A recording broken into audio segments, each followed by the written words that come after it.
and then it went on jukebox jury, and it was voted a miss. There are names in music history that don't just represent a career, they represent an entire era. Engelbert Humperdinck is one of those names. For millions of people who grew up in the 1960s and 1970s, his voice was the soundtrack to romance, to slow dances, to late evenings and quiet moments shared between two people who were deeply in love. He was the kind of performer who didn't just sing songs. He made people feel things they didn't have words for. But today, the man behind that legendary voice is living a life that looks nothing like the glittering image the world fell in love with. Behind the sold-out concerts and the gold records and the charisma that made women faint and men stand in admiration, there is a deeply human story. One filled with loss, financial hardship, legal battles, heartbreak, and a grief so profound it changed everything. If you think you know Engelbert Humperdinck, what you're about to read may surprise you. To understand where Engelbert Humperdinck is today, you have to understand where he came from, and how unlikely his entire journey was from the very beginning. He was not born with the name the world knows him by. His real name is Arnold George Dorsey, and he came into the world on May 2, 1936, in Madras, India, at a time when the country was still governed under British rule. His family eventually settled in England, and it was there that young Arnold discovered his love for singing. But the road to stardom was anything but straightforward. Before his career could even properly begin, he was struck down by tuberculosis, a serious and potentially career-ending lung illness that forced him to step away from performing entirely while he recovered. For many aspiring singers, that kind of setback would have been the end of the story. For Arnold Dorsey, it was merely the opening chapter. After recovering, he tried building a name for himself first as Arnold Dorsey and then as Jerry Dorsey. Neither identity resonated with audiences or the music industry, and for years he performed in relative obscurity, a genuinely talented vocalist who simply could not catch a break. That changed when he crossed paths with Gordon Mills, a music manager who had already helped guide Tom Jones to considerable success. Mills saw something in Dorsey that others had overlooked, a raw magnetism combined with a vocal ability that was genuinely rare.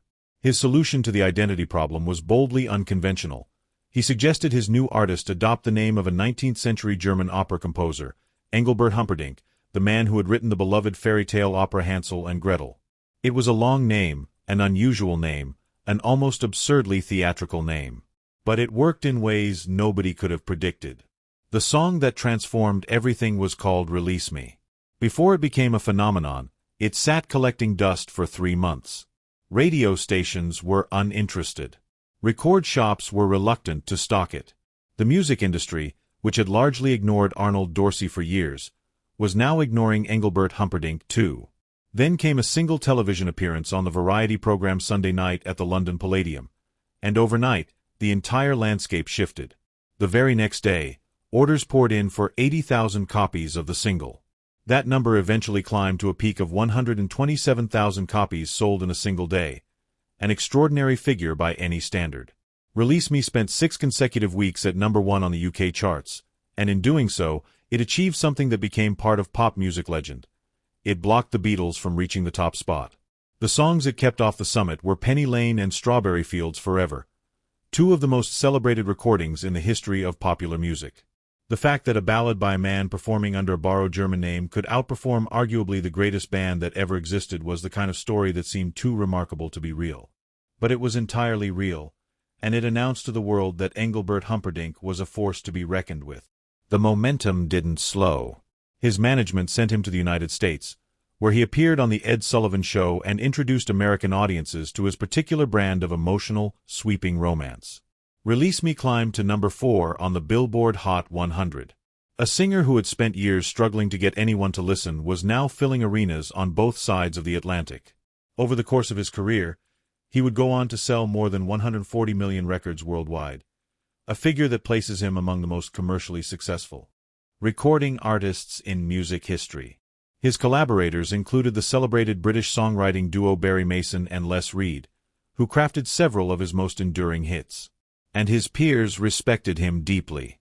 During one memorable encounter in Las Vegas, Engelbert approached Elvis Presley with a request to record some of Elvis's material. The king not only agreed but revealed that he himself had been performing several of Humperdinck's songs, a moment of mutual admiration between 2 of the era's most iconic performers. But fame, as Engelbert Humperdinck came to understand deeply, is not the same thing as security. And success does not protect a person from hardship, humiliation, or loss. One of the earliest wounds came from Germany, the very country whose musical heritage had given him his stage name. The descendants of the original composer Engelbert Humperdinck took legal action to prevent the pop singer from using the name in Germany, and they prevailed in court. 4 years, one of the largest music markets in the world was effectively closed to him. He could not release records under his famous name in Germany, could not promote himself by that name, and faced efforts to have him barred from Switzerland as well. The irony was not lost on anyone. A man who had been gifted the name of a German composer by his manager was now forbidden from using it in that composer's homeland. He eventually mounted a remarkable comeback in the German market during the 1980s, collaborating with producer Jack White and scoring a #1 album there. A redemption made more meaningful because of how difficult the path back had been. The rivalry with Tom Jones was another persistent shadow. Both men shared the same manager and naturally competed for the same audiences and the same chart positions. Tensions came to a head over Release Me, with Jones publicly claiming he had been offered the song and turned it down, a claim that Humperdinck disputed directly and firmly. Whether the story was true or a convenient reshaping of history, it cast a long shadow over the relationship between two men who were otherwise both remarkable success stories. The tension between them was never fully resolved. Then came Eurovision 2012, an episode that even Humperdinck's most devoted admirers struggled to watch without wincing. At the age of 76, he was selected to represent the United Kingdom in Baku, Azerbaijan, performing a ballad called Love Will Set You Free. He gave the performance everything he had.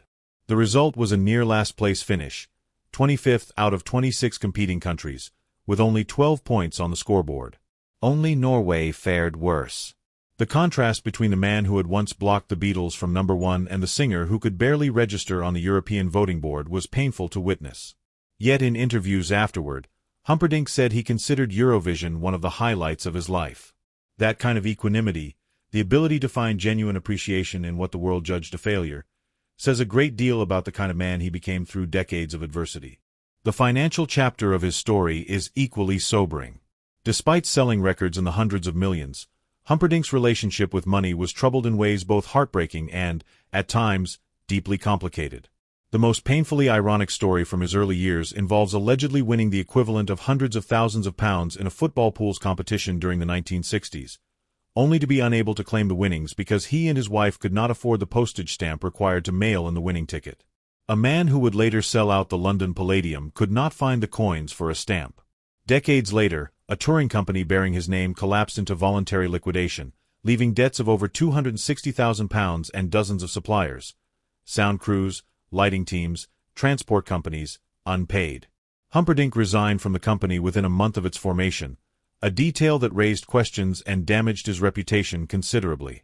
When he went on to represent the United Kingdom at Eurovision in 2012, some of those creditors surfaced publicly in the press, using his very visible failure on the Eurovision stage as an opportunity to resurface their grievances and remind the public of what they believed he owed them. A prolonged legal dispute over the rights to a recorded concert at London's Royal Albert Hall ended in catastrophic fashion, with an American federal judge dismissing his case as frivolous and motivated by anti-competitive business interests rather than genuine legal merit. The judge ordered that more than $700,000 in legal fees be paid to the defendant, a ruling that not only devastated Humperdinck financially but left a lasting stain on his public image at a time when he could least afford it. All of these hardships, the legal battles, the financial collapses, the public humiliations, pale beside what happened to Engelbert Humperdinck at home, behind closed doors, far from the cameras and the concert stages. Her name was Patricia Healy. She was an actress when they met, and she became his wife on the 12th of October, 1964. She was there before the fame, before the name change, before the sold-out arenas and the television appearances. She was the constant in a life that was defined by its unpredictability.